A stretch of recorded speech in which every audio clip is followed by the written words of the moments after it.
O assunto de hoje é sobre crise, né? Crise. Como é que a gente lida com a crise? A gente enxerga a crise como uma ameaça ou a gente enxerga a crise como uma oportunidade? Então, quem nunca passou por uma crise, né? Então, uma coisa que é certa na nossa vida é que a gente vai passar por muitas crises. E a forma como a gente vai lidar com essa dificuldade, com esse problema, vai fazer toda a diferença aí na nossa caminhada. Muitas vezes a gente não quer reconhecer e não quer identificar que tem um problema e a gente fica fazendo vista grossa para os problemas e a gente acaba se prejudicando, né? A nossa vida não é perfeita, a nossa vida tem muitos desafios e quanto mais a gente conseguir aprender estratégias para a gente poder gerenciar melhor esses desafios, mais a gente vai ficar saudável. Então, na vida, a gente não tem como escapar dessa, né? Então, o negócio é a gente aprender a gerenciar o estresse aí, que é decorrente aí dos desafios que a gente está vivenciando, né? Hoje, a gente está vivenciando aí essa época de pandemia, então são muitos os desafios, mas ao longo da vida, mesmo sem pandemia, nós temos que aprender a lidar com essas desafiar com esses desafios aí que surgem. Luciana e Luí, que ótimo, gente, que vocês estão aqui. Então, a gente precisa parar para avaliar se o nosso copo anda cheio, né? Quando uma coisa tá dando errado, a gente olha assim, a gente olha que o copo tá mais cheio, um copo pela metade. Esse copo tá cheio ou tá vazio, né? Isso vai depender de quem? Vai depender muito de quem está enxergando, de quem está olhando.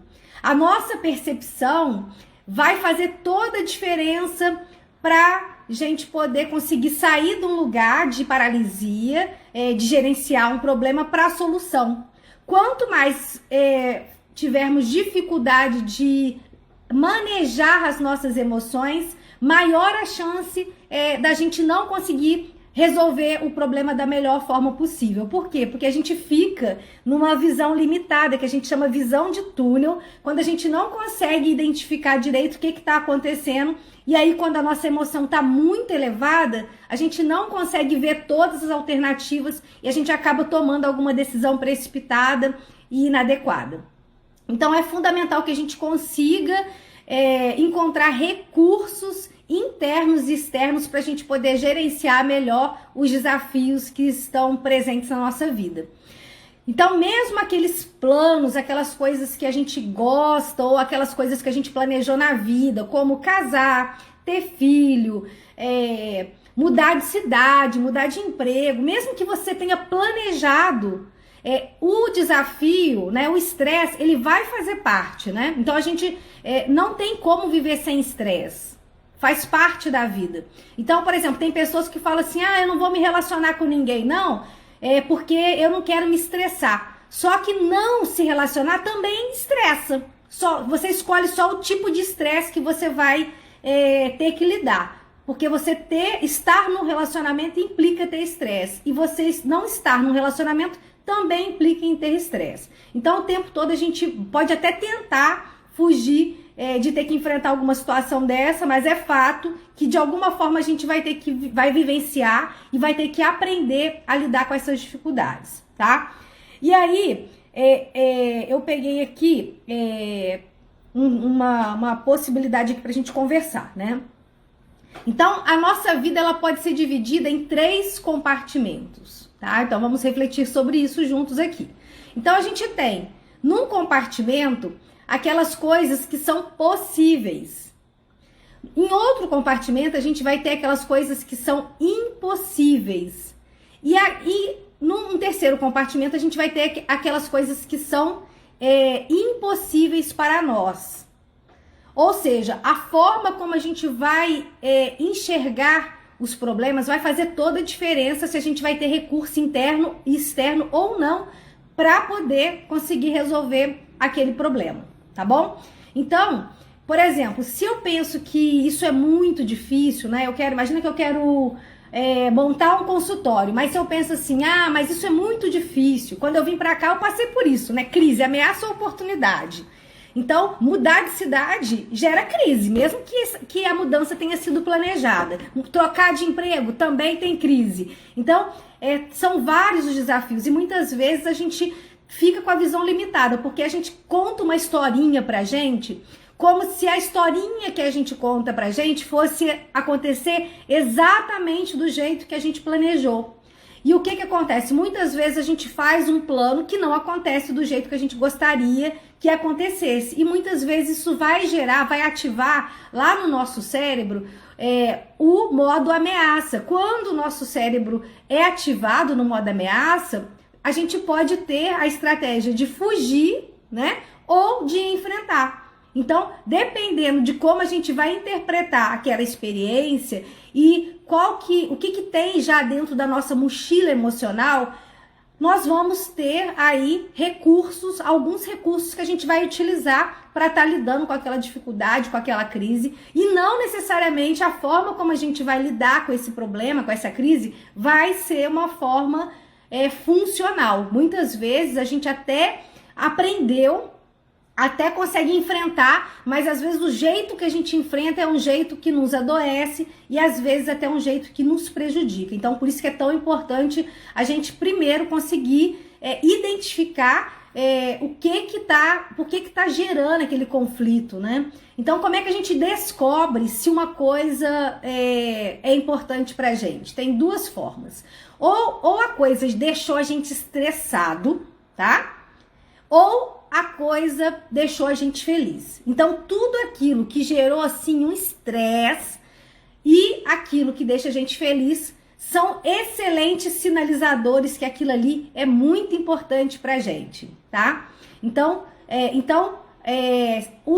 um termômetro a gente parar para prestar atenção em como a gente sente, né? Como é que a gente sente e como é que a gente percebe o que acontece, como é que aquilo que acontece dentro da gente e fora da gente vai nos afetar. Então a gente precisa estar atento para isso, porque quanto mais atento a gente tiver, mais a gente vai conseguir buscar estratégias respeitosas aí para a gente poder lidar com os desafios.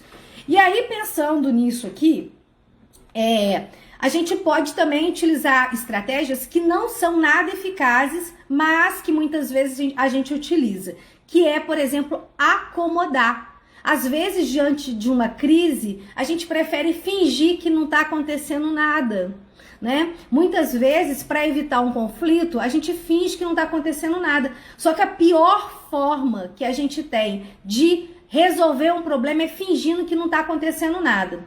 Sabe aqueles...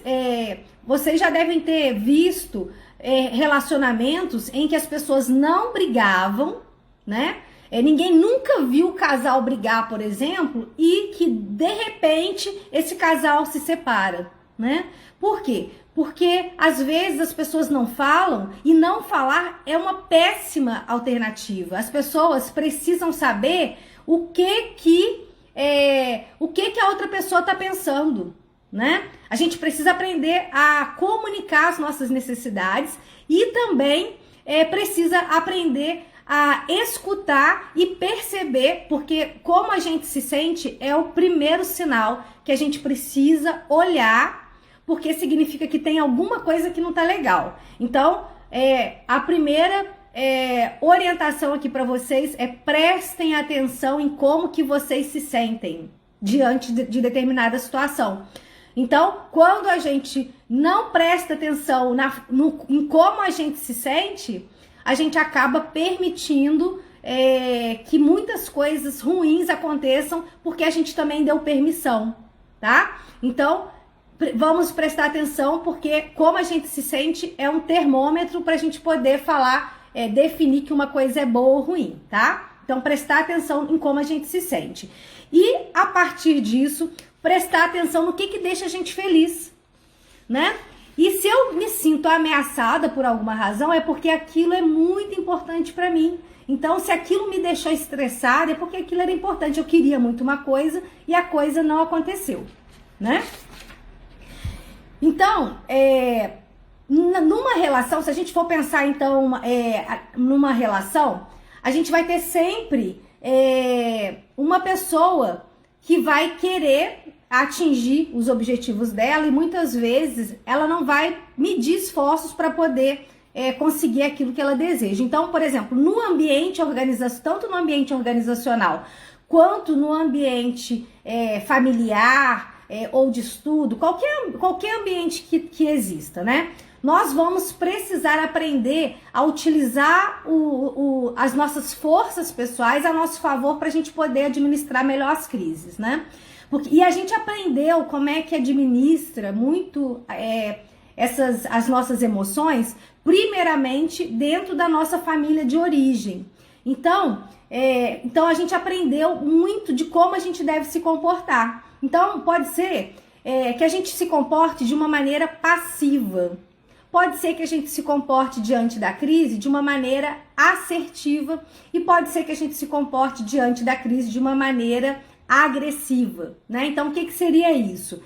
Eu me comporto de uma maneira passiva diante de uma crise, por exemplo, numa crise num relacionamento de trabalho ou numa crise de relacionamento conjugal ou com o irmão, qualquer que seja. Quando eu abro mão das minhas necessidades só para evitar um conflito, eu simplesmente estou sendo passivo. Pode ser que a gente tenha aprendido isso dentro da nossa família. Pode ser que as pessoas não falem de problemas como se falar de problemas significasse não gostar da própria família, significasse que, então eu não sou amado, eu não vou amar. Então a gente acreditou em muitas coisas e a gente atribuiu um significado. Então muitas vezes as pessoas não falam, elas não se sentem autorizadas para falar, justamente porque elas são mal avaliadas. Parece que se a gente aprendeu muitas coisas, né? A gente desenvolveu uma série de paradigmas que são crenças, mitos, ideias que passaram a ser verdade pra gente. Então, por exemplo, isso faz com que a gente, por exemplo, não consiga enfrentar o medo e tenha medo de tentar, porque pode ser que a gente tenha aprendido que se eu não tento, se eu tento e eu não consigo, pode ser que eu entenda que isso é sinal de fraqueza. E na verdade tem que ser muito, muito, muito corajoso para tentar alguma coisa, né? Então muitas pessoas, elas não têm coragem para poder se expor e elas acabam criticando, falando mal, fazendo comentários maliciosos para desencorajar, para tirar a coragem das pessoas que têm coragem. Então, se aquilo fez com que a gente tivesse uma percepção de ameaça ou oportunidade, isso vai fazer muita diferença, né? Então, como é que a gente enxerga os nossos desafios do dia a dia? Eu consigo enxergar a maioria dos desafios como uma oportunidade para crescer e para desenvolver, para aprender, ou eu encaro tudo isso como uma verdadeira ameaça? E aí eu me sinto paralisada ou paralisado e não consigo fazer mais nada, não consigo fazer nenhuma mudança. Tem um livro que eu gosto bastante, ele é muito antigo, né? Quem é da minha época e da minha geração vai lembrar do livro, que é o Quem Mexeu no Meu Queijo. Eu adoro aquele livro, tá? Do Quem Mexeu no Meu Queijo. Por quê?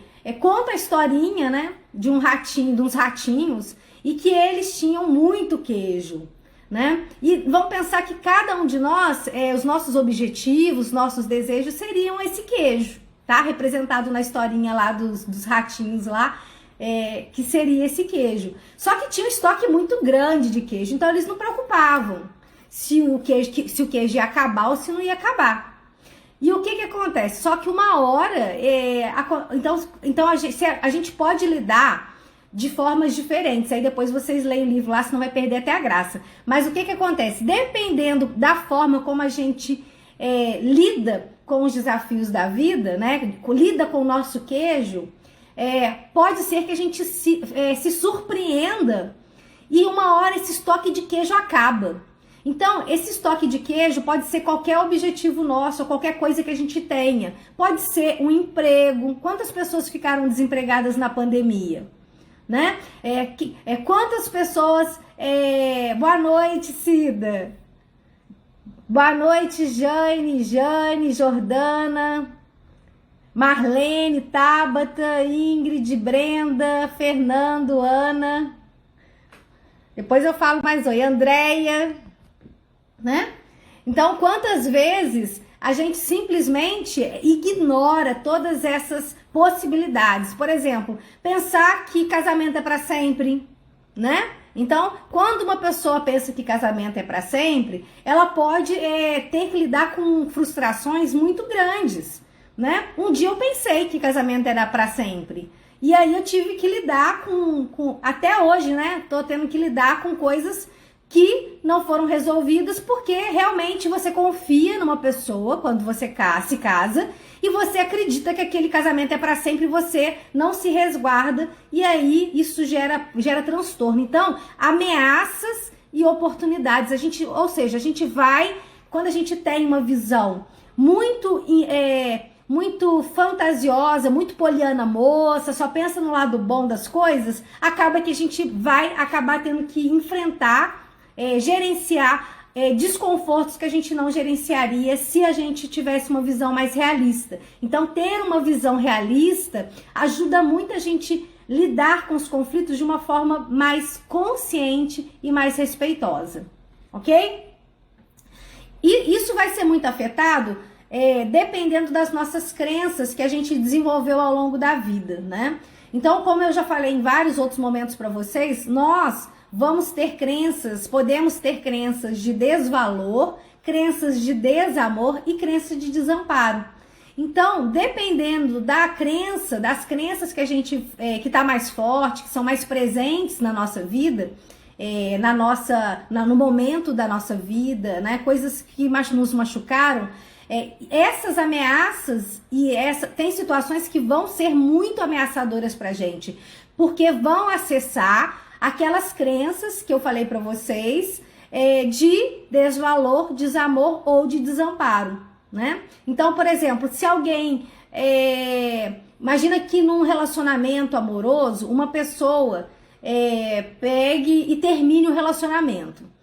Uma pessoa que tem a crença de desvalor ou a crença de desamparo ou de desamor, né? Independente dessas crenças, ela vai poder sentir muito mais do que por exemplo, uma pessoa que não teve uma vivência, não teve uma experiência de abandono, né? O desamparo está muito ligado à percepção da pessoa do abandono. Então, quando a gente fala de crença é algo que a gente acredita. Então, assim, não importa se aquilo é real ou não, para aquela pessoa tem aquele significado. Então, vai gerar um desconforto grande e aí essa pessoa vai sentir, vai perceber aquela experiência muito mais do que uma pessoa que não tem essa crença de desvalor alta, tá?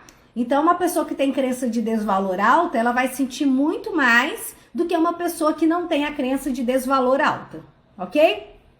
Ai, Tiene, mas como é que faz como é que eu sei se eu tenho crença de desvalor alta ou de desamor alta? Ou de desamparo? É só você parar para perceber o que te gera mais estresse. Lembrem-se que aquilo que gera estresse pra gente e aquilo que deixa a gente feliz são excelentes sinais pra gente olhar, pra gente poder identificar o que realmente é importante pra gente, ok? Então tá. Então vamos lembrar o seguinte, que o tempo todo a gente vai estar fazendo 3 coisas, tá? Qualquer que seja a situação. Mesmo sem ter consciência disso, nós vamos pensar, tá? Nós vamos sentir e nós vamos nos comportar, tá bom? Então, por exemplo, eu posso ir a uma festa, tá? Vou numa festa, e aí a pessoa que me convidou pra festa, ela tem que dar atenção pros convidados, eu não conheço mais ninguém na festa, ok? Aí essa pessoa que me convidou pra festa fala assim, ô fulana, fica aqui com a Etienne, conversa com a Etienne aqui porque eu preciso dar atenção pra todo mundo, pras outras pessoas. E aí, tá. Aí a pessoa lá pega, educada, vai conversar comigo. Só que aí eu percebo que a pessoa tá o tempo todo olhando pro outro lado, ou tá olhando pro relógio, ou tá olhando por cima de outra pessoa, tá fazendo outra coisa, tá? Tá tentando, tá ali, mas não tá ali. Dependendo da crença que eu tenho, aquilo ali pode ser extremamente ameaçador pra mim. Por exemplo, se eu já não acho que eu sou uma pessoa legal, que eu não sou uma pessoa interessante, que eu não sei, que eu não falo coisa com coisa, então que eu não sou uma pessoa interessante, eu posso simplesmente acreditar que aquela pessoa ali não tá conversando comigo porque realmente eu não tô com nada, né? Então isso aí. Agora, uma pessoa que ela não tem essa crença, não acredita que ela tem dificuldade, que as pessoas não que acha que as pessoas gostam, não. Deixa eu voltar aqui, né, gente? Então, uma pessoa que ela tem dificuldade de se expor, ela acha que as pessoas não gostam dela e que avaliam ela de uma forma negativa, ela vai perceber aquela experiência como ameaçadora. Diferente daquela pessoa que fala oba, oportunidade para eu fazer amizade. Então, aquela pessoa que ela tem facilidade para fazer amizade, ela pode encarar esse momento como uma excelente oportunidade para fazer amizade. Enquanto que para outra pessoa que tem uma crença de desvalor, de desamparo, pode simplesmente querer sair correndo daquele lugar. Então, ou seja, a gente está falando de uma mesma experiência, mas o significado que cada pessoa vai atribuir a uma mesma experiência é único. E a gente precisa levar em consideração que nós não somos iguais e nem temos que ser, graças a Deus, porque o que nos torna especiais não é porque a gente é igual, é justamente porque a gente é diferente. Então, uma coisa que eu tenho facilidade...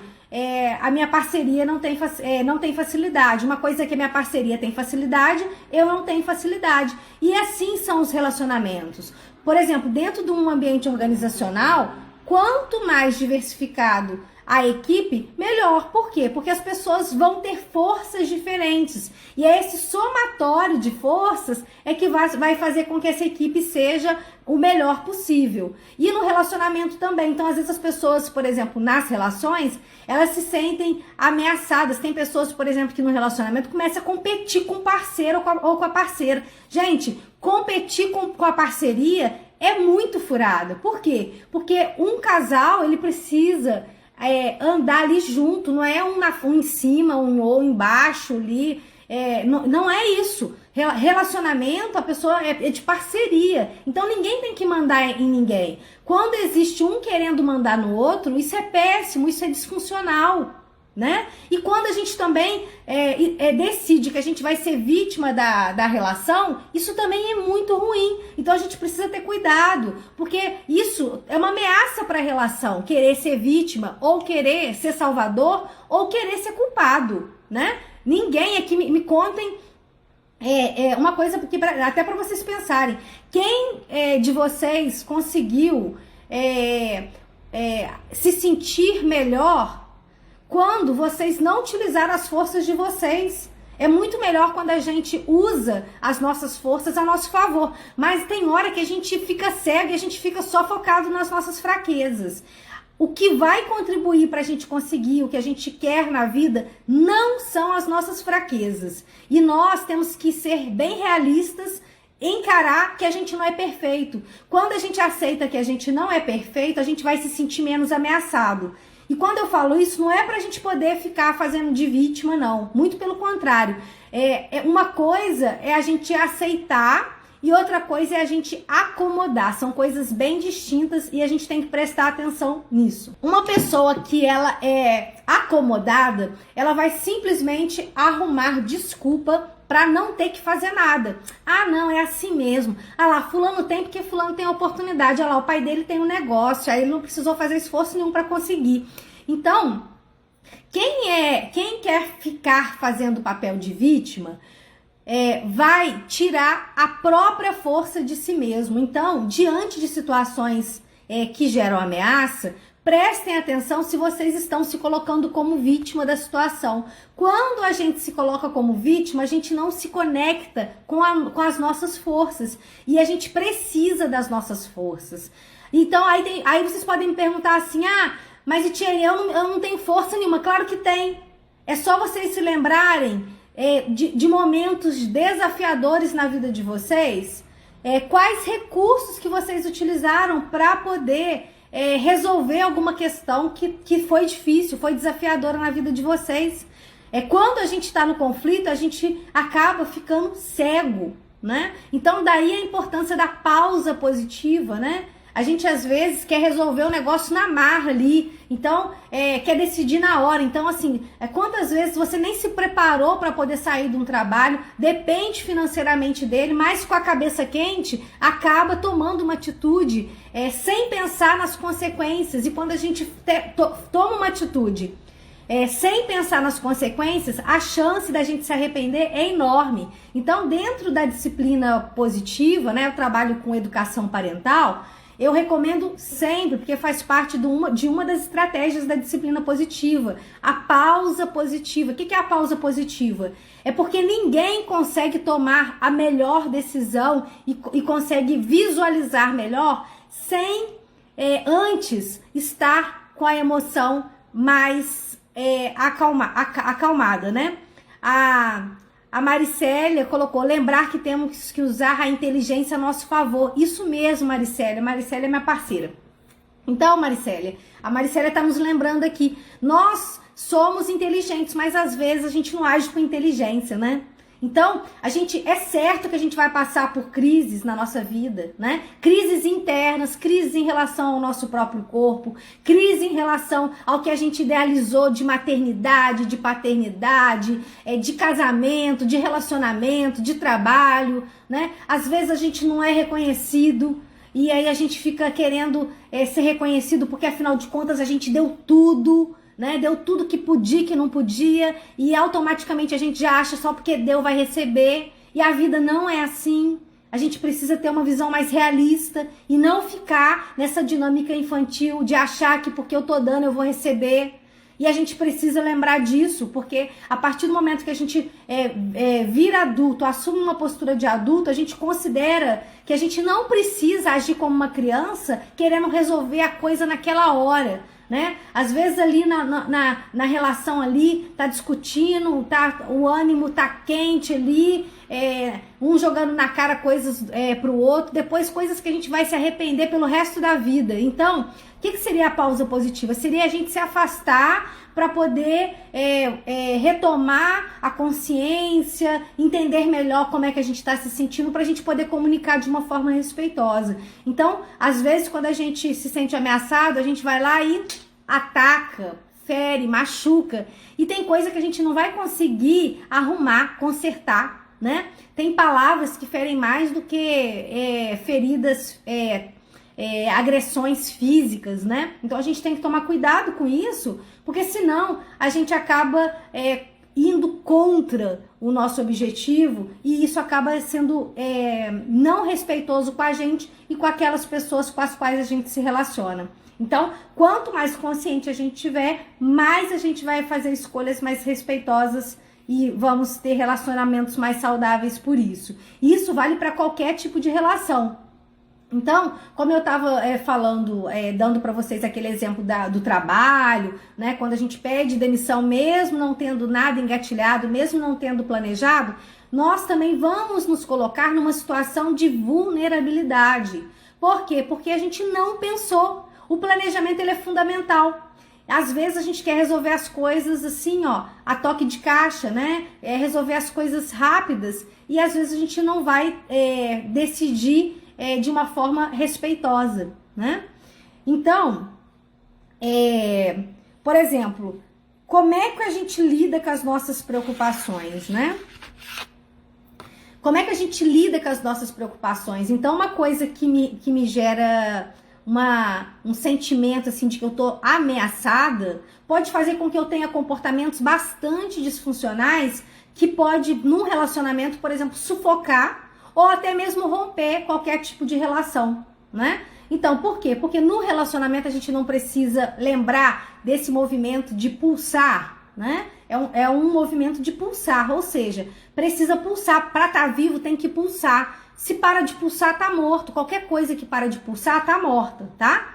Então, a gente precisa encontrar os nossos próprios motivos para a gente poder sair, buscar forças para resolver os problemas aí que a gente está vivenciando. Então, que é a motivação? A motivação é o motivo para a ação. É porque eu devo, o que vai fazer com que eu levante cedo, que eu vá para academia, ou que eu que eu invista dinheiro em informações para poder. Então, assim, eu tenho um propósito, né? O que fez eu, por exemplo, vir para a rede social? É porque eu tenho um propósito. Antes, por que eu não fazia antes? Só ameaças ou oportunidades?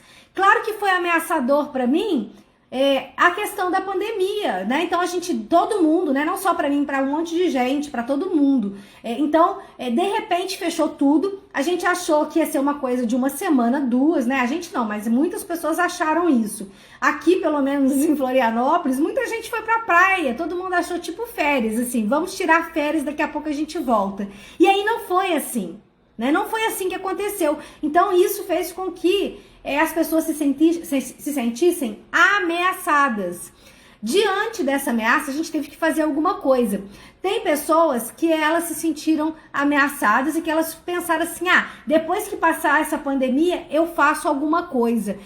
Esse pensamento, ele dentro dos estágios aí de motivação, a gente fala que primeiro a gente nega, né? Igual quando alguém morre, a gente nega, porque a gente não quer aceitar uma coisa que pra gente é ruim. Então a gente nega que aquilo ali tá acontecendo. Às vezes a gente nega uma traição no relacionamento, a gente nega que não tá sendo importante, a gente nega que só a gente que tá querendo e a outra pessoa não tá querendo alguma coisa, né? O plano às vezes é do casal.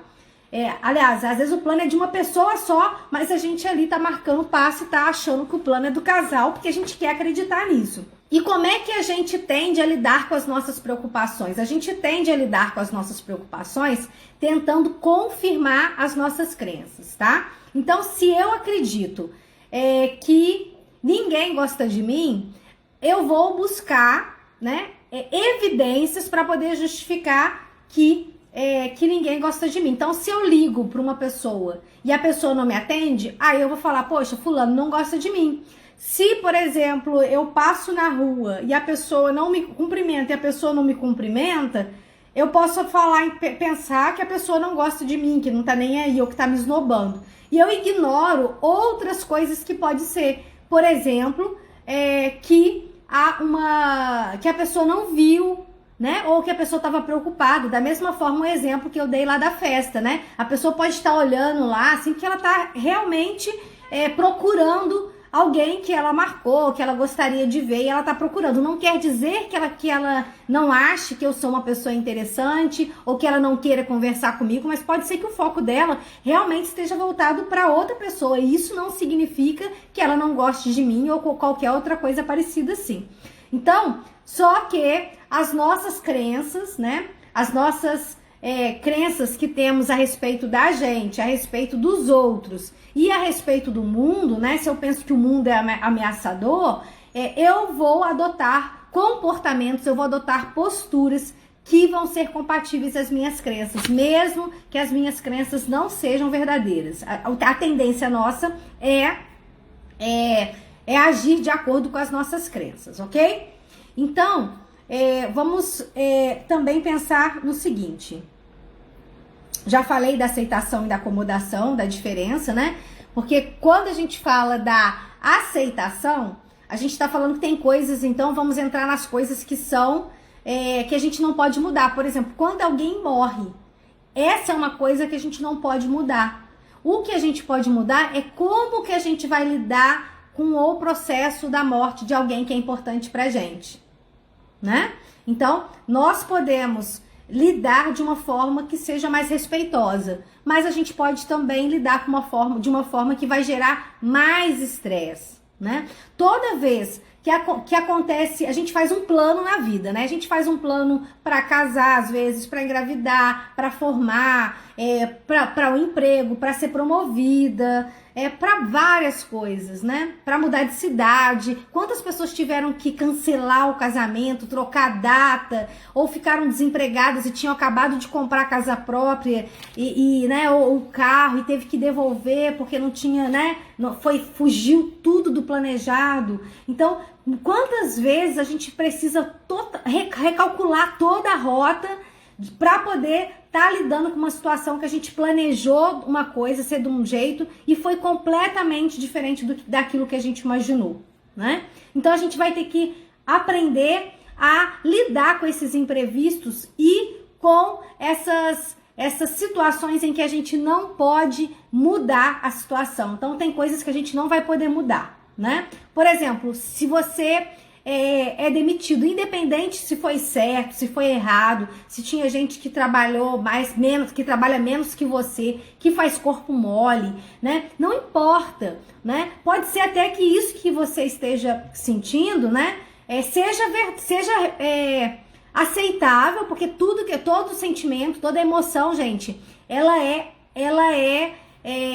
a gente precisa acolher as nossas emoções. O que a gente não pode acolher é o comportamento inadequado, nem nosso, nem das outras pessoas, né? Por exemplo, eu posso me sentir injustiçada com alguma situação, mas isso não me dá o direito, por exemplo, vamos pensar numa situação, eu estava assistindo um filme, e aí nesse filme a mãe, ela tinha perdido o bebê, né? A mãe tinha perdido o bebê, então nasceu e morreu. Ele sobreviveu algumas horinhas. Aí o que essa mãe faz? Ela pega e vai e rouba um bebê lá do berçário e fica para ela. Então os pais desse bebê, ele fica sem os filhos, né? Sem a filha, e ela rouba o bebê para ela. E ela faz dessa menina, né, dessa filha, e ela diz que é por amor, e prende essa menina, dopa essa menina, dá remédio para a menina ficar dependente dela. Então a menina para de andar, e a menina depois ela descobre que ela andava, né? Que ela andava e que ela parou de andar porque a mãe estava dando uma medicação para ela ficar dependente dela, para ela não sair da dependência dela. Então, nós vamos validar as nossas emoções. Então, tá tudo bem essa mãe ter sentido tristeza, ter entrado em luto, ter tido uma depressão, tá tudo bem, né? Porque isso é até compreensível que uma pessoa se sinta mal quando perde um filho, né? Eu sei o quanto que dói. E vocês também devem, mesmo que não tenham passado por isso, podem imaginar. No entanto, não justifica o comportamento de ir lá e de roubar um filho de uma outra pessoa, né? Então, a gente tá falando o quê?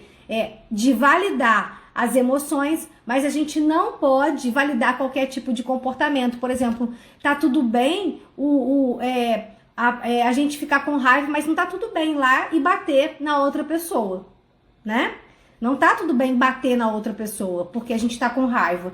Tá tudo bem a gente conversar, tá tudo bem a gente expor como a gente se sente. Então, quando a gente se sente ameaçado numa relação, por exemplo, a gente precisa fazer o quê? Comunicar como que a gente se sente, né? O que a gente gostaria que aquela pessoa fizesse, o que ajudaria, e se possível, né? Se tiver algum jeito da gente reparar aquela falta, que isso seja comunicado. Então, da mesma forma, se eu me sinto ameaçado, eu posso simplesmente não assumir aquele problema, não assumir como um adulto, mas se eu vejo isso como uma oportunidade, eu posso simplesmente tentar perguntar se ajudaria se eu poderia fazer alguma coisa para reparar aquilo ali. Lembrando sempre que quando a gente fala desse recurso da reparação, que também é uma ferramenta da disciplina positiva, na reparação a gente vai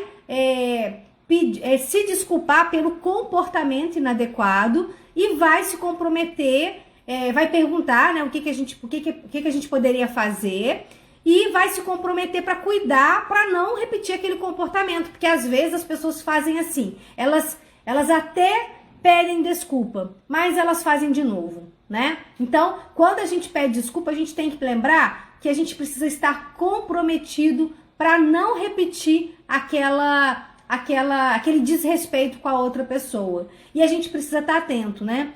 Porque não aproveitar do outro para ter ganhos secundários. Quando a gente fala, por exemplo, dos relacionamentos, é muito comum, prestem atenção nisso, porque isso tem tudo a ver quando a gente fala de ameaça e oportunidade, né? Uma pessoa que é dependente, ela sempre vai ter alguém que vai ser codependente, né? O que seria isso? O dependente, ele tem um ganho grande em depender da outra pessoa. Enquanto que a pessoa que é codependente, ela depende de ter alguém que dependa dela. E isso precisa ser... a gente tem que prestar atenção nisso, gente. Porque às vezes a gente alimenta um ciclo que a outra pessoa está vendo como oportunidade. E a gente que está dando espaço. Por isso que quando existe abuso, qualquer relação abusiva, seja de trabalhador com empresário, seja num relacionamento amoroso, seja entre filhos, entre irmãos, seja entre pai e mãe, né? Então, qualquer que seja a relação, a responsabilidade sempre é de ambas as partes. Até no relacionamento, então, conjugal, a responsabilidade quando tem um problema sempre é dos dois, tá? Esse negócio da gente colocar só na conta de um tá errado. É importante a gente pensar qual que é a nossa participação para o outro ter ultrapassado aquele limite, né? Então, a gente precisa fazer acordos respeitosos para poder, muitas vezes, até negociar coisas na nossa relação se a gente está se sentindo ameaçado, né? Ou se a outra pessoa está vendo como oportunidade. Quando a gente não deixa claro, né, que aquilo ali pra gente é um problema, a outra pessoa se sente no direito de fazer alguma coisa, ou de trair, ou de sair sozinho, qualquer coisa que seja, né? Ou de alguém, vamos, se for uma questão de trabalho, pegar um livro ou um material, ou entrar no seu computador sem autorização, qualquer coisa que seja, a gente precisa comunicar, porque as outras pessoas... se você não falar nada, você está implicitamente dizendo que tá tudo bem fazer isso com você. Então a gente também precisa assumir esse comprometimento com a gente de que não tá tudo bem ultrapassar o limite, né? Então a gente precisa comunicar também o que a gente quer, porque quando a gente acha que as pessoas vão adivinhar, a chance das pessoas não adivinharem, porque as pessoas não têm bolinha de cristal, e muitas vezes, mesmo percebendo, mesmo sabendo que aquilo ali não é legal, as pessoas vão fazer. E se você não colocar um peraí, as pessoas acabam que podem ultrapassar o limite aí, e isso vai ser bem desrespeitoso. Você vai se sentir sem valor se você não estabelece esse limite aí na relação. Uma coisa também que a gente faz que é muito inadequada quando a gente está lidando aí com as ameaças e com as oportunidades, é a gente ficar ruminando, né? Uma pessoa que ela enxerga tudo como ameaça, ela fica ruminando, ela fica se queixando, e nesse lugar de vítima. Quando a gente é vítima, a gente tá ali sem força, né? Então a gente precisa sair do lugar de vítima, mesmo se a gente mesmo sabendo que foi uma injustiça determinada situação que a gente vivenciou na vida, nós precisamos assumir o controle, tá? E parar de ser carona no nosso carro, que é a nossa vida, né? Então tem que abrir mão da garantia, de ter que ter garantia. Às vezes a gente quer ter garantia de coisas que a gente não tem, né? E tem coisas que a gente nunca vai ter. Agora tem coisas que a gente vai ter, só que a gente vai precisar fazer se esforçar para poder conseguir aquilo que a gente quer. Às vezes a gente não quer ter o esforço, prefere ficar dando uma de vítima. Isso pode acontecer, por exemplo, imagina que eu não esteja satisfeita com o meu corpo. Eu posso adotar uma postura de vítima, né? Que eu tô na menopausa, que eu não tenho um biotipo que eu gosto, que favorece, né? Então eu posso arrumar uma série de... Eu não tenho dinheiro para poder fazer os tratamentos estéticos, então eu posso arrumar um monte de desculpa ou de justificativa para não fazer aquilo que eu sei que eu preciso fazer, porque eu não sou mais criança, não tem pozinho do pilim-pim-pim para fazer milagre. Então eu preciso me esforçar se eu quiser fazer alguma mudança, ok? No entanto, às vezes a gente não quer fazer mudança, a gente não quer pagar o preço para poder conseguir as coisas que a gente quer. Então a gente fica naquele papel de vítima. Quando a gente fica no papel de vítima, nós estamos dando a a nossa vida, colocando a nossa vida na mão de outras pessoas. Aí fica aí, curtindo a música do Zeca Pagodinho, que é aquela música Deixa a Vida Me Levar. Cuidado, tá? Cuidado que esse negócio de deixa a vida me levar, ela não serve para todas as situações, né?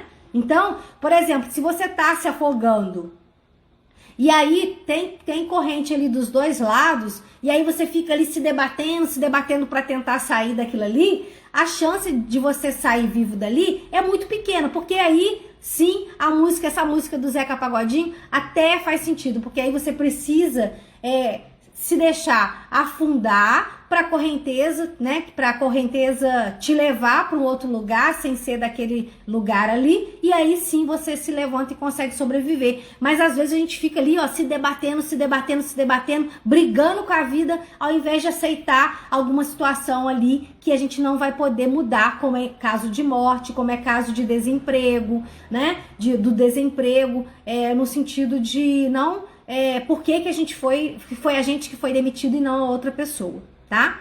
Então quando a gente fica na queixa, a gente perde o nosso poder. Agora, quando a gente aceita aquela situação, ok, foi injusto, realmente eu trabalho pra caramba, não fui reconhecido e agora eu vou assumir o controle porque eu vou fazer algo respeitoso pra mim, que é buscar um trabalho que eu goste de fazer, de preferência, e que pelo menos também reconheça o valor do meu trabalho. Então, quando a gente assume uma postura de adulto, isso é postura de adulto. Então, a gente tá ali numa situação que gerou estresse pra gente, mas a gente escolhe assumir as rédeas da situação e fazer algo respeitoso com a gente. Agora, a gente também pode escolher dar uma de vítima e ficar ali marcando passo na vida, ou olhando para aquilo ali que foi injusto, ou monitorando, por exemplo, se for um relacionamento, ficar monitorando, por exemplo, a outra pessoa, o que a outra pessoa faz, com quem que ela fica, se ela vai a algum lugar, o que ela come, né? A pessoa deixa de viver a própria vida e passa a monitorar a vida da outra pessoa. Quer dizer,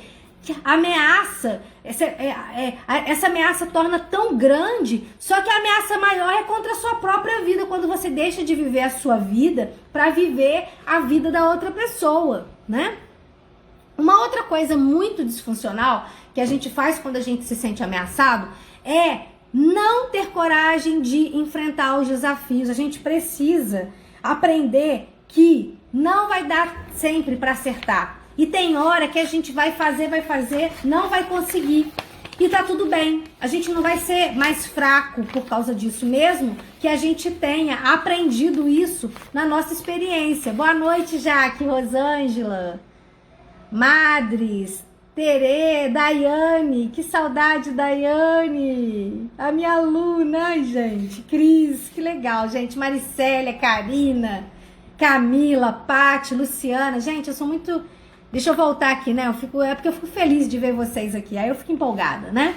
Então, a gente precisa aprender o quê? A sair da zona de conforto, a não ficar se contentando com pouca coisa, né? A gente precisa enfrentar os nossos desafios, enfrentar o desconforto. Muitas vezes a gente fica ali na zona de conforto, tá num trabalho horrível, que não te reconhece, não te remunera bem, nem é aquilo que você gosta de fazer, mas você tá ali porque pelo menos você conhece. Cuidado com isso, tá? Cuidado com isso. É muito ameaçador para nossa saúde ficar se mantendo numa relação que não é saudável, se mantendo num trabalho também que não te valoriza, ou com uma pessoa que não te valoriza, simplesmente porque aquilo ali você conhece. Sabe aquela coisa assim, antes só do que mal acompanhado? Gente, não, pelo amor de Deus, tá? Não, antes só do que mal acompanhado, não. Antes só do que mal acompanhado, é verdade. Ó, eu trocando as bolas aqui, né? Antes só do que mal acompanhado, isso é verdade. É melhor ficar sozinho. Agora tem gente que pensa que é o contrário, né? Retomando aqui que eu falei trocado, né? Tem gente que vai pensar assim, é melhor com ele, é melhor com ele do que sem ele, né? É ruim, como é que é o ditado, gente? Ih, tô toda confusa hoje, né? Fala sério. Então, é ruim sem ele. É ruim com ele, pior sem ele. O ditado é esse: ruim com ele, pior sem ele. Isso é verdade, ou sem ela, né? E isso é um erro, gente. É melhor ficar sozinho, né? Ficar sozinha, do que ficar com uma pessoa que você tem que ficar implorando pelo amor de Deus para ficar com a gente, ou para valorizar, para não trair, ou que você tem que deixar de viver sua vida para ficar monitorando a outra pessoa, né? Então a gente precisa acessar o nosso amor próprio, né? Às vezes a gente não vai ser reconhecido naquele trabalho. Às vezes a gente não vai ser reconhecido por aquela pessoa que está na nossa relação. Então, relacionamento saudável, seja ele de trabalho ou amoroso ou qualquer outra coisa assim, precisa ter equilíbrio entre o dar e receber. Se eu preciso só dar e a pessoa só quer receber, tá errado, tá tudo errado, tá? Equilíbrio nas relações. Uma relação saudável é uma relação em que há equilíbrio, tá? Toda vez que eu tô... Então, prestem atenção. Se vocês estão dando mais do que estão recebendo, dá uma aliviada nisso e equilibra. E se vocês percebem que estão dando menos, reavalia aí para poder equilibrar essa relação. As pessoas precisam se sentir importantes para elas poderem querer continuar no relacionamento, seja ele de trabalho, de amizade, qualquer coisa que seja. Por exemplo, até mesmo se você tiver um negócio, se o seu cliente perceber que você que você ganhou mais que ele nessa relação, a chance dele romper com você é enorme. Então, uma relação saudável, uma relação boa, uma relação que não gera ameaça, é uma relação em que ambas as partes se sentem valorizadas, importantes e reconhecidas, e não o contrário. Então, prestem bastante atenção nisso, para a gente poder equilibrar, ok?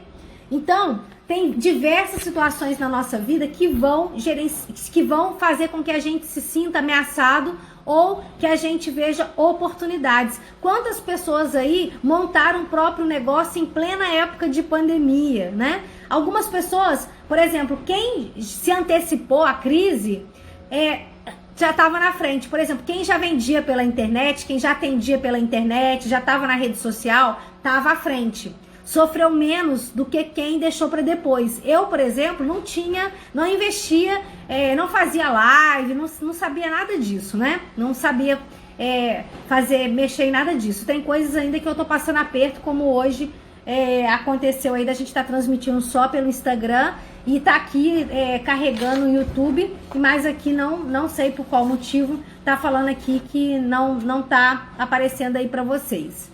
Então, o que acontece? Sempre a gente vai ter coisas que vão nos ameaçar e a gente vai precisar buscar recursos para a gente poder lidar com os nossos desafios. Então, por exemplo, quem já trabalhava, já vendia pela internet, já estava ali na rede social, ganhou muito mais aí, sofreu muito menos estresse do que as pessoas que não estavam na rede social.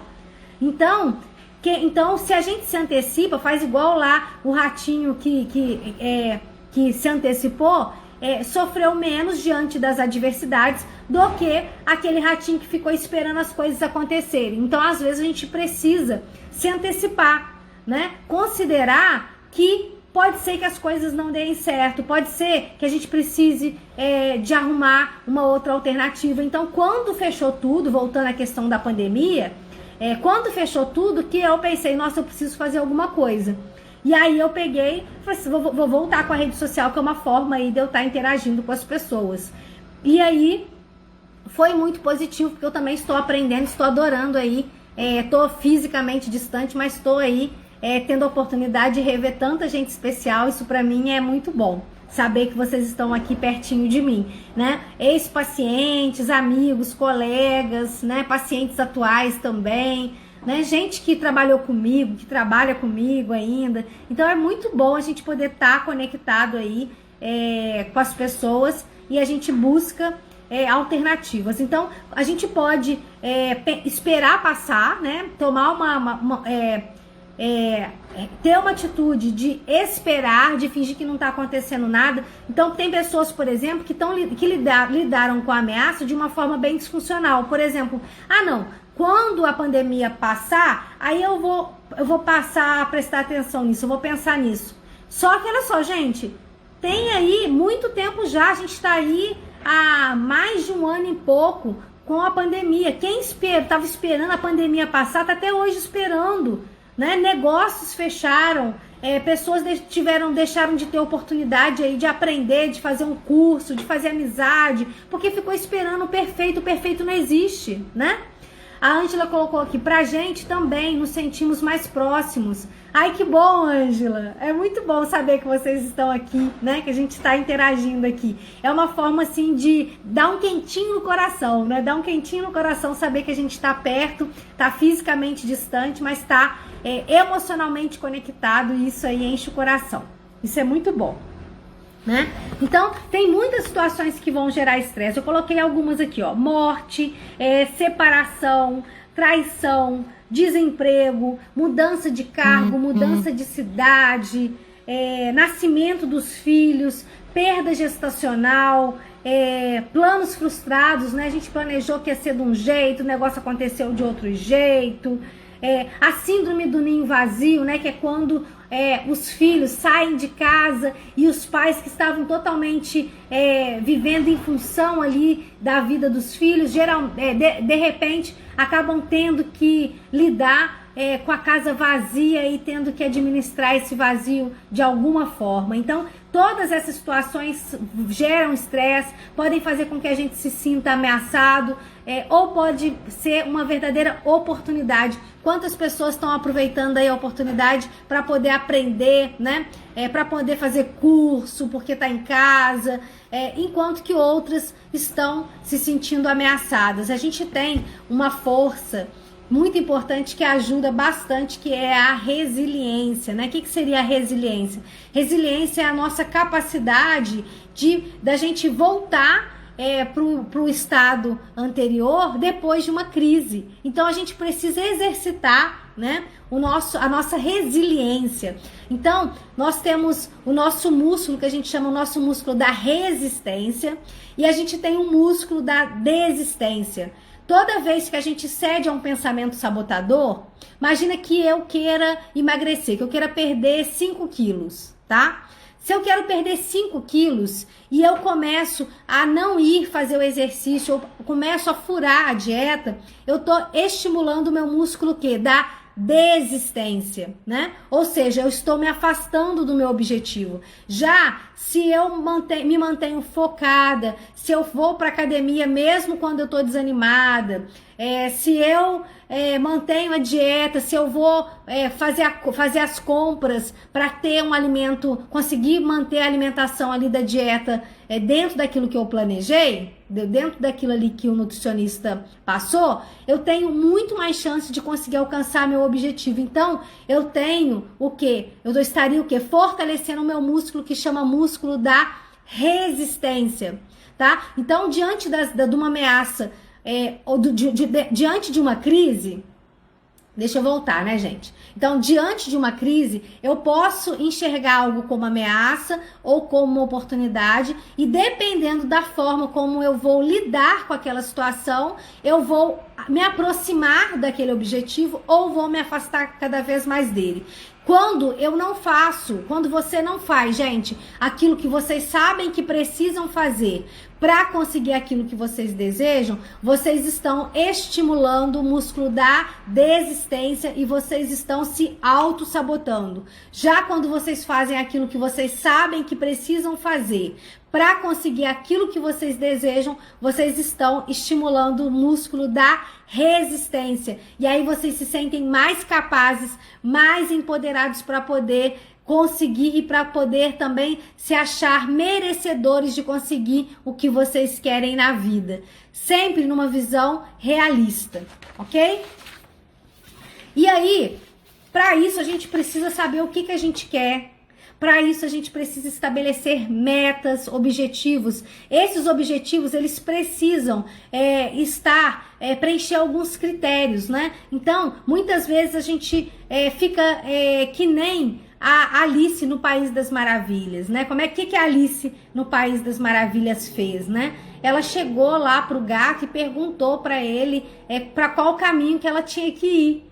E aí o gato falou assim, mas para onde que você quer chegar, né? E aí ela fala que não sabia. Aí o gato fala, mas para quem não sabe onde quer ir, qualquer caminho serve, né? Então, se a gente não sabe onde que a gente quer ir, se a gente não sabe o que que a gente quer, o que que é importante pra gente, nós vamos aí ficar que nem barata tonta, né? Sem conseguir alcançar aquilo que a gente deseja ou que a gente merece. Porque primeiro a gente tem que saber o que que a gente quer. Quando a gente vai ao médico, a gente precisa dizer para ele, né, o que que a gente está sentindo, e a partir daquilo que a gente está sentindo, ele vai fazer uma análise para poder chegar num diagnóstico e propor um plano de tratamento adequado. O psicólogo também faz isso. Quando o paciente chega, ele precisa entender o que está acontecendo para fazer uma proposta, um plano de tratamento e traçar as estratégias aí adequadas para conseguir ajudar aquele paciente.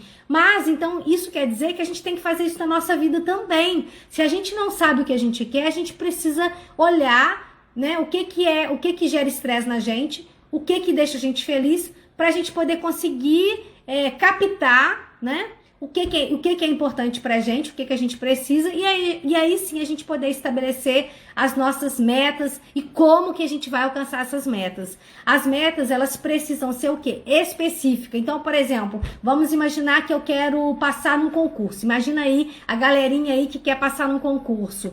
O objetivo específico, tá? Eu quero passar num concurso. Qual concurso? Tem que ser específico, não serve qualquer concurso. Se você fica querendo uma coisa muito ampla, fica mais difícil de alcançar. Então, a gente precisa ser específico. Eu quero passar no concurso do, por exemplo, TJ. Então, já é mais específico. Por quê? Cada concurso vai ter ali um tipo de programa diferente. Então, quando eu fico com uma meta muito abrangente, fica mais difícil de eu conseguir, por exemplo, estudar aquela quantidade de coisa que precisa estudar para alcançar aquele objetivo. Logo, acaba perdendo o foco. Então, tem que ser específico por isso. Um outro exemplo, se eu quero emagrecer, não pode ser, quero emagrecer. Não, emagrecer quantos quilos? Tem que ser específico, né? Tem que ser específico. Muito amplo faz a gente perder ali a direção e faz com que a gente demore mais tempo para alcançar o resultado, ou até tenha que lidar com a frustração de não alcançar porque não usou as estratégias mais adequadas aí para conseguir aquilo que deseja, ok? Então, precisa ser o quê? Mensurável. Eu preciso ter condição de medir. Eu preciso medir se eu tô ou não alcançando a minha meta. Por exemplo, se a meta aí é passar num concurso, eu preciso ter alguma forma de medir para ver se aquilo ali, o jeito que eu tô estudando, tá sendo eficaz ou não. Então, por exemplo, quando eu faço provas, né, de anos anteriores, é uma forma aí de mensurar. Quando eu pego e vou tirar a medida, fazer um exame, uma avaliação aí, para ver se eu tô fazendo a dieta, tô fazendo o exercício, tá dando resultado ou não. É uma forma da gente medir e monitorar aí se as estratégias que a gente está utilizando estão sendo aí, me levando me aproximando do objetivo ou não. Porque aí, se não está levando para o objetivo, a gente precisa o quê? Reavaliar. Isso a gente faz na empresa também. A gente traça uma estratégia, coloca em prática, não deu certo, a gente precisa reavaliar depois de um tempo. Na família também, os conflitos em família, os conflitos no relacionamento, por exemplo, tem uma estratégia da disciplina positiva, que é a reunião de família. Na reunião de família, a gente vai levar aqueles problemas que estão acontecendo, a família ali vai propor, cada um vai dar ideias de como que poderia solucionar aquele problema, e depois a gente vai fazer um teste aí, vai escolher primeiro as alternativas ali que todo mundo está de acordo, vai colocar em prática, vai testar, e aí depois vai avaliar se está funcionando ou não, e se precisa fazer algum ajuste, e aí vai novamente aí reunir para fazer os ajustes necessários, testar e voltar a conversar aí caso precisa de algum aí remanejamento ou ajuste. Isso a gente faz em qualquer área da vida, ok, gente? Faz sentido para vocês? Coloquem para mim aí se faz sentido para vocês, que eu quero saber, ok?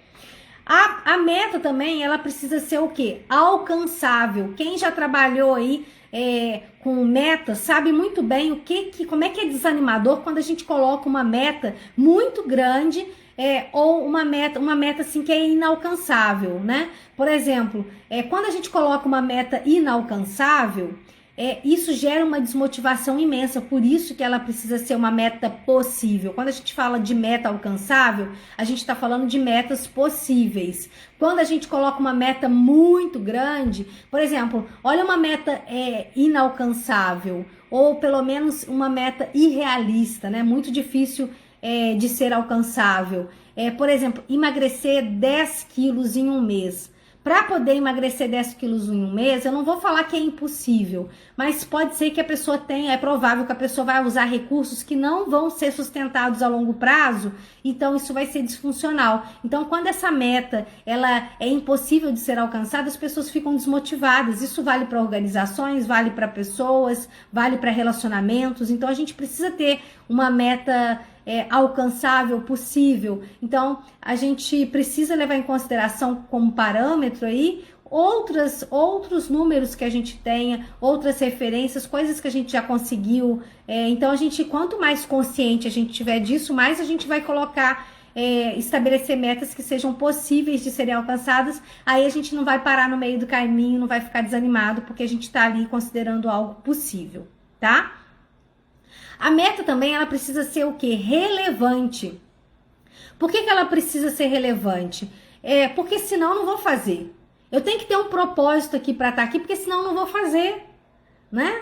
Então, eu tenho o meu propósito aqui, que é gerar informação, gerar conteúdo para chegar ao máximo de pessoas, né? Para aquelas pessoas que podem ter acesso ao meu trabalho, que elas tenham, e para aquelas pessoas que não podem ter acesso ao meu trabalho, se mudar um pouquinho a vida delas, né? Se fizer algum sentido, já estou cumprindo o meu propósito e já está fazendo com que vale a pena eu estar me desafiando aqui, nesse momento aqui, nessa experiência aí de fazer uma transmissão de live aí para vocês. Então, como eu não quero passar a minha vida em branco, né? A minha vida tem que ter um sentido. Isso aqui faz sentido para mim se eu contribuo para as pessoas terem uma vida mais saudável, consigam gerenciar melhor as situações desafiadoras do dia a dia. Então, já tá valendo aí se eu tô cumprindo essa situação.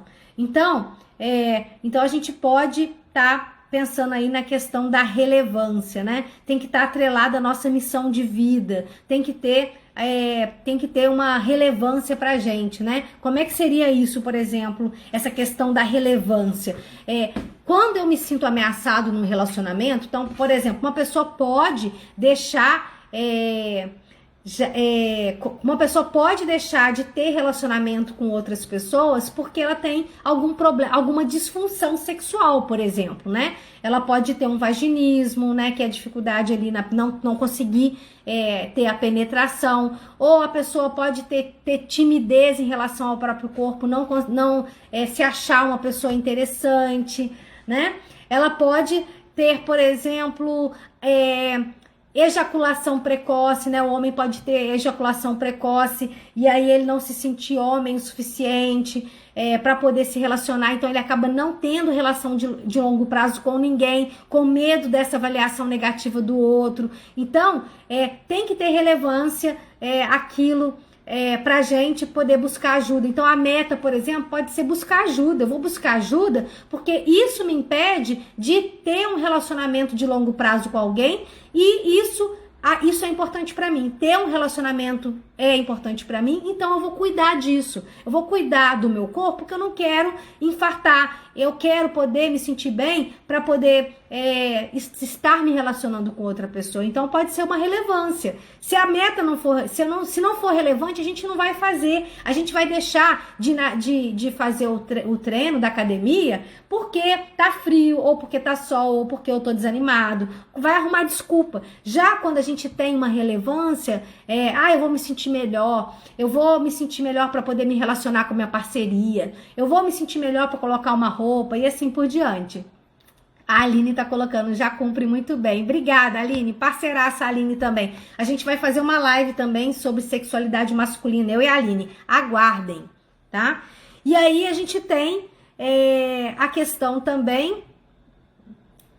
A Aline tá colocando aqui, ó, foda adiada é foda perdida também, né? Então, essa questão da questão da ameaça, oportunidade, por exemplo, a Aline tá falando aqui, às vezes as pessoas têm oportunidades de ter relação, Mas aí deixa ali, por exemplo, um desconforto, ou porque, fulano, minha parceria me aborreceu, então eu não vou me permitir ter prazer na relação ali. Por que não? Né? Muitas vezes a gente vai precisar aí lidar com as coisas que nos geram ameaça de uma forma até de um olhar mais diferente, né? Um olhar mais respeitoso, e também aproveitar as nossas crises, as nossas desavenças como oportunidades de aprendizado, que a gente não vai acertar sempre, né? Então a gente precisa aí pensar na relevância, né? Por que eu vou me sujeitar a falar em tal coisa, né? O que eu ganho com isso? A gente pode muito bem olhar pro problema,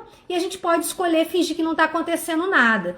E a gente também, por exemplo, eu falar da minha menopausa precoce, eu falar das minhas dores, né, que eu já passei ao longo da vida, também é algo relevante para mim, porque isso é uma forma de eu encorajar vocês a não ter que passar por coisas que eu passei, né? Então, muitas vezes, a gente vai ter que enfrentar a nossa própria vulnerabilidade, as nossas vulnerabilidades, que são muitas, eu também tenho várias, e se colocar como humanos, para a gente poder se achar no direito de buscar os recursos necessários para a gente não ficar sofrendo, né? Então a gente pode sim aprender com aquilo que deu errado na nossa vida também. A gente não vai aprender só com as coisas que deram certo. A gente pode se sentir mais capaz justamente porque deu errado, né? Quanta coisa não foi às vezes do jeito que a gente sonhou, mas que surpreendeu, foi até muito melhor do que a gente imaginou. Então nem tudo é ruim, mas na hora da crise, na hora ali, a gente pode achar que vai ser o fim do mundo, tem uma visão bem distorcida, e na verdade às vezes aquilo ali é um livramento pra gente, às vezes uma situação ali que a gente hoje está interpretando como ameaçadora, como ruim, lá na frente a gente vai entender, nossa, ainda bem que foi desse jeito, né? Aí a gente vai se sentir aí mais com uma visão melhor, porque a gente vai estar com o emocional mais na dose adequada, mais diminuído aí, e vai conseguir enxergar com mais clareza. E aí, por último aqui, tem que ser o que? Temporal, né? Ou seja, a gente tem que definir o quê? Um período para ser realizado, um prazo para ser realizada as metas, né? Quando a gente não define os prazos, não define o tempo determinado, né?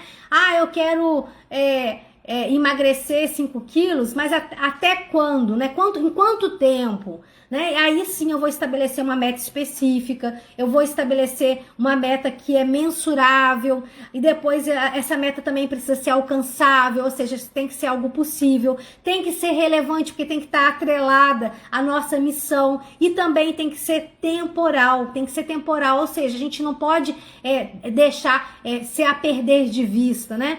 Você vai, eu te empresto a minha roupa, né? Imagina que eu emprestei uma roupa. E as pequenas coisas, gente, eu emprestei minha roupa. Se eu não estabeleço, eu te empresto até quando, né? Quando que você tem que me devolver? Se eu não estabeleço essas coisas e a pessoa não tem o simancol de devolver, eu acabo colocando uma meta ali que pode até atrapalhar a relação, porque eu não fui específico, né? Eu não defini o tempo. Então, precisa ser específica, mensurável, alcançável, relevante e temporal. Então, pensem na vida de vocês, quais são as metas que vocês querem alcançar, né? O que está gerando ameaça, se gerou ameaça, se está ameaçando vocês, por que está gerando ameaça, o que vocês precisam fazer para vocês se sentirem mais respeitados na relação ou no trabalho ou qualquer situação que seja, né? A partir disso, definam prioridades. O que é prioridade na vida de vocês, né? Que oportunidades, o que vocês podem aprender com isso, né? A gente precisa treinar o nosso olhar. Então, se a gente aprendeu a só ver como ameaçador, vamos ver oportunidades, né? O que eu posso aprender com isso? O que essa pandemia trouxe muita coisa ruim. A gente está tendo que lidar com várias situações de perdas, mas o que ela está trazendo de oportunidade? Quantas pessoas eu conheci justamente porque teve a pandemia? né? Quantas conexões eu pude fazer aqui de conhecer tanta gente legal, especial, fazer tantas trocas, justamente porque a gente vivenciou esse momento da pandemia, porque caso contrário, com certeza eu não teria conhecido metade das pessoas que eu conheci aqui e com as quais eu tô aprendendo muito e tenho feito grandes trocas aí muito especiais. Então a gente precisa entender que os conflitos vão fazer parte da vida da gente, que a gente vai ter que enfrentar muitos desafios, tem coisas que a gente não vai poder realizar mesmo, e para aquelas coisas que a gente não vai poder realizar, que a gente tenha coragem de aceitar as coisas que a gente não vai poder mudar, mas que a gente tenha muita coragem para poder aceitar a nossa vulnerabilidade, aceitar correr risco para tentar as coisas que a gente quer e que a gente sabe que a gente pode, se a gente tiver disposto ou disposta a tolerar a incerteza e fazer aquilo que está dentro do nosso alcance para aumentar a chance da gente conseguir aquilo que a gente deseja, lembrando que quando se trata de muitas coisas, né, de relacionamentos, a gente precisa lembrar que a gente não vai conseguir fazer o relacionamento dar certo sozinho, que a gente precisa da outra pessoa também para a gente poder conseguir alcançar aí os objetivos. E aí, assim também vale para relações na empresa. Às vezes a gente faz o melhor trabalho e a gente não é reconhecido. Não é só sobre a gente. Lembre-se disso. Porque quando a gente consegue enxergar com uma amplitude maior, a gente para de ficar numa distorção que a gente chama dentro da terapia cognitivo-comportamental como incapacidade de refutar. O que seria a incapacidade de refutar? Seria quando a gente nega qualquer evidência contrária à nossa crença, né? Qualquer evidência contrária à nossa crença. Então, por exemplo, imagina que uma pessoa terminou o namoro, né? Ou o casamento, ou qualquer outra coisa. Então, na incapacidade de refutar, a pessoa pega, a partir das próprias crenças, acredita que ela não é interessante, que ela é especial, que ela não vai arrumar outra pessoa que goste dela, né, que o mundo dela acabou. Então, e não considera outras razões pelas quais essa pessoa pode ter optado por ter esse comportamento, né? Porque uma pessoa que tem um comportamento de terminar, ela tá levando em consideração as necessidades dela, que tem a ver com a história dela, com as dores dela, com os traumas dela, que talvez ela não tá conseguindo administrar ali na relação, então ela vai buscar em outra, né? Então a gente tem uma série de traumas, todos nós já sofremos e vamos sofrer ainda muitos traumas aí ao longo da nossa vida, mas como a gente vai se comportar diante deles é que é o grande desafio.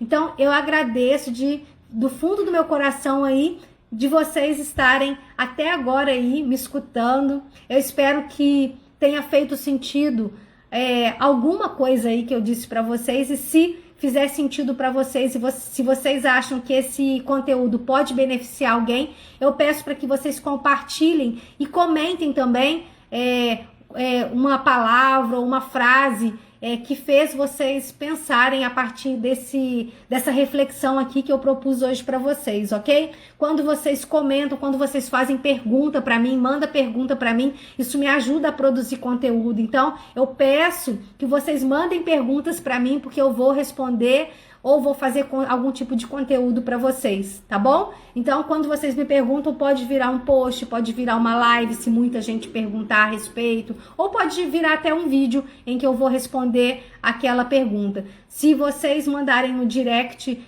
podem ficar tranquilos que eu não vou revelar aí quem perguntou, porque muitas pessoas querem perguntar, mas ficam preocupadas aí se vão ser expostas. Então, o que eu quero saber o que vocês querem saber, tá bom? Então, se vocês me perguntam, fica mais fácil eu produzir conteúdo que vá ajudar aí vocês lidarem com as dores de vocês, tá bom? Lembrando que a gente é humano, todo mundo vai ter crises, todo mundo vai sentir tristeza em algum momento da vida, não dá pra gente poder ficar só na alegria também é disfuncional, então a gente vai precisar aprender a lidar com todas as emoções, acolher as nossas emoções e pensar de que forma que a gente pode agir com mais respeito, mesmo estando sentindo tristeza, raiva.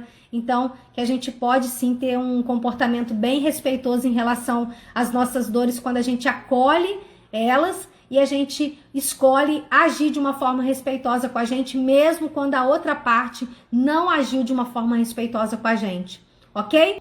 Um beijo, fiquem com Deus e brigadão, tá, gente? Beijo, tchau!